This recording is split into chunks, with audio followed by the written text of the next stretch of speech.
last year when you went out there, how difficult was it to coach in that stadium? The stadium's new. It's a great environment. Pretty good crowd noise, but nothing overwhelming. So that wasn't too difficult. Now, I think we went out there pretty much the same time of the year. I think it was the exact same weekend.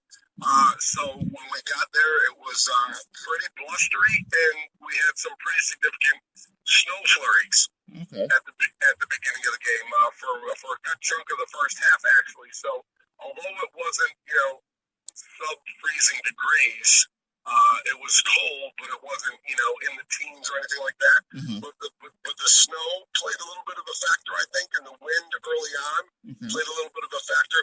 But it really is a great environment to play in. The stadium's really nice. It's the only outdoor stadium of the 4 schools that are out there. The other 3 play indoors. So, we got to play in the outdoor weather conditions, which, was the same for both teams. But it's a great environment to play in, to be honest with you. I think New Hampshire's going to really enjoy walking in. It's not quite the James Madison crowd noise that we've all experienced. So I think the James Madison and, the times that New Hampshire plays FBS schools, which they've done multiple times, I think that definitely prepares you for what they're about to face with South Dakota State.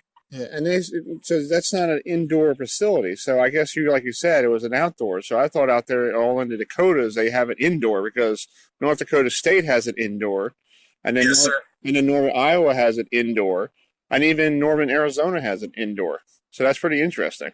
Right, and North Dakota and South Dakota. Oh wow! All 3 of the 4 out there in the 2 Dakotas have indoor facilities. Oh wow, that's great. Yeah. So what type of coach is South? All right, folks, welcome back to the College Football Tonight. We got Trevor Groves from CUTigers.com. He's been on the road ever since last Thursday, pretty much. Oh boy, I don't know. I don't even know what day it is. But yeah, pretty much. Friday in Charlotte from Friday to Sunday, and then driving up to Maryland Sunday, taking the train to New York early yesterday morning for the College Football Hall of Fame. Danny Ford, the legendary Clemson coach, was inducted into the Hall of Fame last night. Dabo Swinney and his wife Kathleen were there as, ironically, as Steve Spurrier's guests. So I had a great 20-minute interview with Danny yesterday morning, and then got to talk to Dabo briefly after the event late last night, and then took the train back to Maryland and back down to South Carolina, and then I got to be in Atlanta tomorrow for the CFP coaches press conference. Oh wow! Tonight in Atlanta, so busy week. Yeah. Well, let's talk about last Saturday. It started for you, like me, at 8:00 in the morning at College Game Day. So, how's that experience like? I'm sorry, what was the last part? Yeah, the beginning of the day was at College Game Day. You and I were there for downtown Charlotte for Game Day. What was it like for you to watch that whole production live? It was neat. I've done it before. Yeah. They've, of course, been in Clemson a handful of times, and so I've been able to have the media access for that for a few times in Clemson. But it's definitely neat every time. It's always kind of a surreal thing when you see the live working and how everything's produced, and get to kind of get a sneak bit behind the curtain, as it were. And seeing guys like Dan Mullen and Nick Saban go on and off stage is always a pretty neat thing.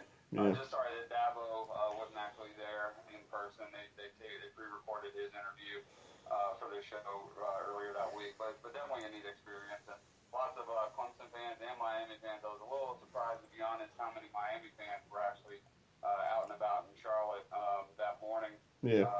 To be honest, I wasn't expecting them to travel as well as they did. So I don't know how many of them actually came up all the way from Florida, or if they were, from nearby. But definitely a better showing than I was expecting from them.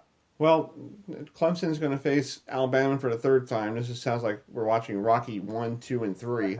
Yeah. I wonder if there will be 2 more installments. Yeah, I'm wondering if Rocky 3 is Rocky 4 is the one in Russia. Rocky 3 is with Mr. T. So who's Mr. T? Yeah. Now that you mention it, it's funny that you brought that up because a lot of people don't know the in Right. the series. He actually attended Clemson for 2 years. Oh, So, wow. that Clemson fans always kind of get a kick out of that. Yeah, that's pretty cool. So do you think he might show up there in Louisiana? I'm not betting on that. I'm not sure how much he actually follows the football program, but his name is Dolph Lundgren. Yeah. And yeah, I don't think he ever even got his degree from Clemson. I just know that he actually went to school there for briefly for a year or two. So Yeah. I don't know. Maybe they'll bestow an honorary degree on him at some point if he did not graduate. But it would be funny to see him just randomly show up at a football game sometime. That would be funny. Well, yeah. Well, let's talk. Go ahead. Go ahead. Yeah, definitely a really exciting matchup. I think a lot of people earlier in the season were anticipating a potential free match, as I call it, with Clemson and Alabama in the national championship because they were ranked 1 and 2 at one Right. point in the polls. But I think a lot of people might actually get more enjoyment out of seeing this matchup in the semi. So that it ensures that we'll get a little bit more variety in the national championship game. Although, if this three match is anything like the first two epic games, then I think we're all going to enjoy it because the semifinals have been a little bit underwhelming the last couple of years. Right. Well, let's talk about. You and I were texting the other day. I was traveling back Monday, and Florida State named their coach Willie Taggart. And what's your take on that? I'm kind of waiting to form my opinion, Mhm. judgment on that one because I know it seems like a lot of people are happy and think that's a good hire for them. Right. And I've heard good things about Willie Taggart, but just as far and I know that he's from the state of Florida and of course coached at USF, so one would think that would give him a good advantage on the recruiting scene, but. To be honest, I'm not quite sold on his coaching prowess. Right. Just from an X's and O's standpoint, just from what I've seen, obviously coaching at USF, that's not quite the same competition level that you're going to be facing in the ACC. And then at Oregon this year, he had a 7-5 record, and he was on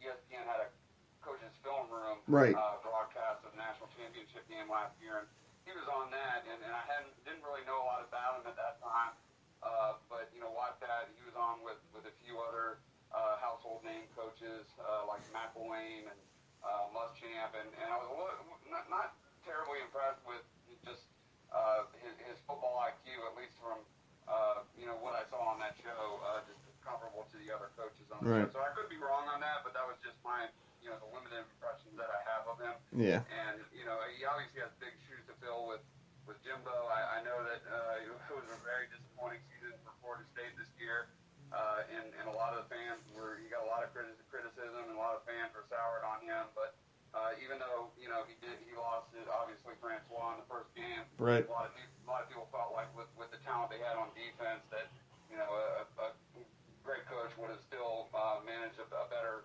record than they had, but I still think he's one of the top handful of coaches in the country, and his track record. This was his first bad season, and the guy can recruit. Fisher and Saban are the only two coaches with top 10 recruiting classes out the last 8 straight years. Right. So if nothing else, I think they may take a hit in recruiting, or not quite to the level that they're accustomed to with Jimbo. But we'll just have to wait and see how well he does as far as the next standpoint. Yeah. Well, Trevor, I know you're a busy guy. You just got home. I'm going to let you go so you can get some rest because you have to get him down to. You got to hit Atlanta tomorrow. So. Yeah. Well, I'd be happy to talk anytime. We're going to obviously start my in-depth analysis and preview of the Clemson Alabama matchups. We actually had interviews with the players this afternoon at Clemson, so Okay. We're going to have, like I said, the coaches' press conference tomorrow night in Atlanta, and then much more coverage throughout the next couple of weeks, and interviews with players and coaches going forward. So Yeah. It's going to be an exciting few weeks as we lead up to the Big Three match in New Orleans. Yeah. Well, Trevor, I hope you get some sleep, and I hope to talk to you probably after the New Year, before the game on New Year's Day, we'll get you on and we'll see how you're doing. So, yeah. Absolutely. I look forward to that. All right, that's Trevor Groves from CUTigers.com. We'll be right back here on HerbFM Radio. All right, Trevor, thanks.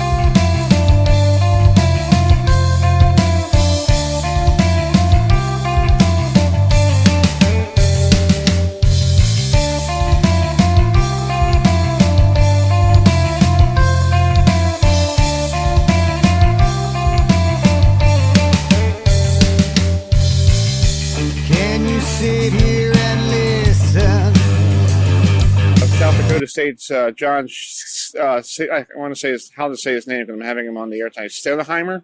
Yes, sir. Yes, sir. I got it right. Well, I didn't get a chance to visit with him that much because, as we all know, Coach Talley was our head coach a year ago. So they spent more time together. But Coach Talley was really complimentary. He's probably been coaching as long as Coach Talley. Yeah. So he's one of those legendary guys who's been doing it for a long time, who's just a good person. And Coach Talley, when they were visiting before the game, Coach Talley recruited him to join the bone marrow donor program. So South Dakota State got involved with Coach Talley's foundation of bone marrow donorship. Oh, wow. And that happened because we played them. Coach and the two coaches got together and talked out there. Like I said, like all head coaches do at the 50-yard line prior to the game and so on. And then they communicated post-game after the game that we played against them. And Coach said he's a really good guy. And I think he sounded, from me talking with one of their assistants down at last year's convention, their offensive line coach, I spent some quality time with him at our convention last year in Nashville. He made it sound very similar to Coach Talley's style. He is the CEO of the program, and he lets the assistant coaches do their job, and obviously has input where needed. But it sounds like he is pretty. I don't want to say. How do I want to say it? More of the CEO type, and not of the demanding, looking over your shoulder type. Well, you had your first year there at Villanova. Now looking back on your first year, what would you like to work on for next year? Well, from our perspective? Yeah, from your perspective. Yeah. Or me as the new head coach. Or you or whatever you like to work on, because Yeah. Well, the struggle we had this year was injury. We ended up with 18 players, not all starters, but 18 players that sustained season-ending injuries. So you can never control that, but I'd like to hope we can stay healthier next year. From my perspective, the biggest differences that I encountered from being a longtime assistant to now being the head coach, the 24-hour day-to-day activity goes a lot faster because there's a lot more things coming across my desk now than just coaching the offensive line. Right. And the 2-hour practice goes a little slower because I'm not out there running with my positional group and coaching them up through individual drills and then team drills and so on. So some things I need to do moving forward is maybe delegate some things a little more behind the scenes, and then maybe try to get myself back in there on the field. Maybe coaching a little more. I did some special teams things this year, but there was a little bit more downtime than I was used to as a positional coach. So we'll work on those in the off season and hopefully move forward from there. Yeah, I know back to the game this weekend with New Hampshire, I know people don't want to look ahead, but it could be JMU versus New Hampshire next weekend for a trip to Texas, if that's a possibility. Well, of course they put us in the same bracket because they don't want two conference schools going head-to-head for the title. Right. But, hey, I hope they both make it that far because that's great for our league. Unfortunately, when they get to that point, then there's going to be one that will move on to a national championship instead of both. Where if we would have beaten in 2010, we went out to Eastern Washington and lost to them. Had we have beaten Eastern Washington that year, we would have faced Delaware in the national championship. Oh, wow. So they didn't have our CAA conferences all in the same bracket in 2010, so it would have been really interesting had we been able to get that done because Delaware went and played Eastern Washington for the championship. But Hey, I hope that both teams are able to advance through this week, and to have 2 teams out of the 4 remaining from our conference would be outstanding. That'd be great. Well, Coach Mark, I know you're a busy guy. I appreciate you, take some time today with me, and I hope you have a wonderful holiday, and be careful there on the road with recruiting and all that stuff. I appreciate it, Chris, and you have a great holidays.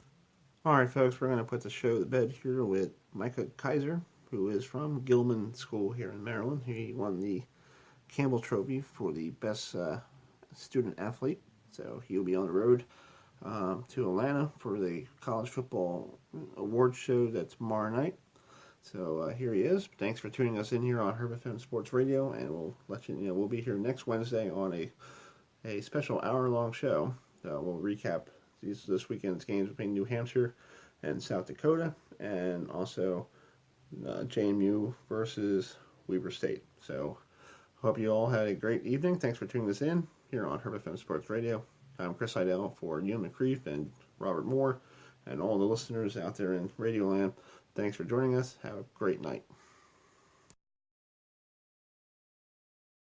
Hey, it's Chris Idell from HerbFM Radio in Baltimore, Maryland. Talk about being a kid from Gilman School to win that big award last night. Yeah, it's awesome. I always say that Gilman and the Trent School area is just like the University of Virginia. So the school did a great job preparing me for Virginia academically, and then obviously at football we were really good. And so football I was prepared to play ACC ball. So I got the best of both worlds at Gilman, and it really set me up for success at Virginia. And then just to carry that on and do well in college, and then be honored with an award like this, it means a great deal to me. And I just want to thank all the teachers back at Gilman, all the coaches who helped me get this far and get to this point. And let's talk about being playing this year in the bowl game coming up at the end of the year against Navy. What's that mean for you to finish your career out? Well, it means everything. First bowl game for myself and all the guys in my class that I came in with. So for us to go out, with a bang, it means everything. It's a good start for our program and a great foundation for us moving forward. Thanks, Mika. Good luck.